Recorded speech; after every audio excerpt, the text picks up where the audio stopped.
ঠাকুরগাঁওয়ের গড়েয়ায় জামায়াতে ইসলামের কটূক্তিমূলক বক্তব্যের প্রতিবাদে মানববন্ধন ও বিক্ষোভ করেছে বিএনপি। ঠাকুরগাঁও থেকে রহমত আরিফের তথ্যচিত্রে দেখুন বিস্তারিত। জামায়াতে ইসলামী কর্তৃক বিএনপি ও দলের মহাসচিব মির্জা ফখরুল ইসলাম আলমগীরকে নিয়ে কটূক্তিমূলক মন্তব্যের প্রতিবাদে ঠাকুরগাঁওয়ের গড়েয়া এলাকায় মানববন্ধন ও প্রতিবাদ সভা অনুষ্ঠিত হয়েছে।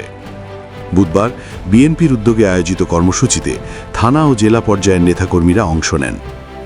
জামায়াতের আমির ডাক্তার শফিকুর রহমান মন গড়া বক্তব্য দিয়ে স্বাধীনতার ইতিহাস বিকৃত করেছেন। আমরা এর তীব্র প্রতিবাদ জানাই। কর্মসূচিতে বিএনপির মহাসচিব কন্যা সামারো মির্জা সহ স্থানীয় ও জেলা পর্যায়ের নেতৃবৃন্দ উপস্থিত ছিলেন। সেখানে একটু খবর নেন জিততে পারবে কিনা। এখনো পর্যন্ত একটা 185টা কেন্দ্রের মধ্যে একটা কেন্দ্র খুঁজে পাওয়া যায় নাই যেখানে জামাতে ইসলাম জিতবে। ক্ষমতা যাওয়ার স্বপ্ন দেখেন, ওই স্বপ্ন দেখিয়েন না। প্রিয় ভাইরা আমার, জামাতের আমির কয়েকদিন আগে দুটি বাজে কথা বলেছে। আমার মাদেরকে নিয়ে, আমার বোনদেরকে নিয়ে, আমার কর্মচারী মা যারা চাকরি করে, যারা শ্রমজীবী, এই জামাতের আমির বলছে যারা শ্রমজীবী মহিলা, চাকরিজীবী মহিলা, তারা নাকি ব্যবসা সমতুল্য।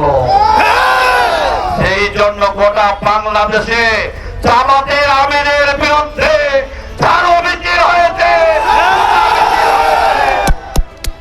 ঠাকুরগাঁওর ইতিহাস পড়েন, মির্জা আলমগীর হচ্ছে মুক্তিযুদ্ধের সংগঠক। তিনি রঙ্গনে যুদ্ধ করেছেন, তিনি সার্টিফিকেট প্রাপ্ত মুক্তিযোদ্ধা।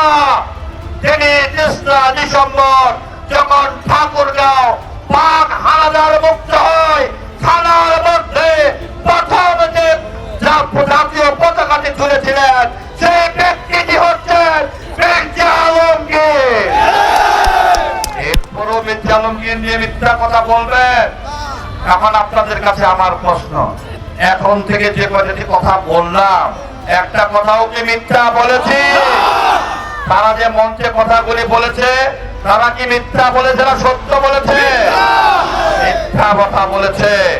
আজকে আমরা বলেছি আমার এই ভাইদেরকে আজকে যদি স্বাবলম্বী করতে না পারি দেশের মানুষকে, তাহলে দেশ স্বাবলম্বী হবে না। সেই কারণে বেগম জিয়া বলেছে আমার মাদেরকে স্বাবলম্বী করতে হবে। এই মাদেরকে স্বাবলম্বী করার জন্য প্রতিটি মাকে এক একটি করে ফ্যামিলি কার্ডের মাধ্যমে প্রতি মাসে মাসে 2,500 করে টাকা দিবে। চ্যানেল 26 বাংলা।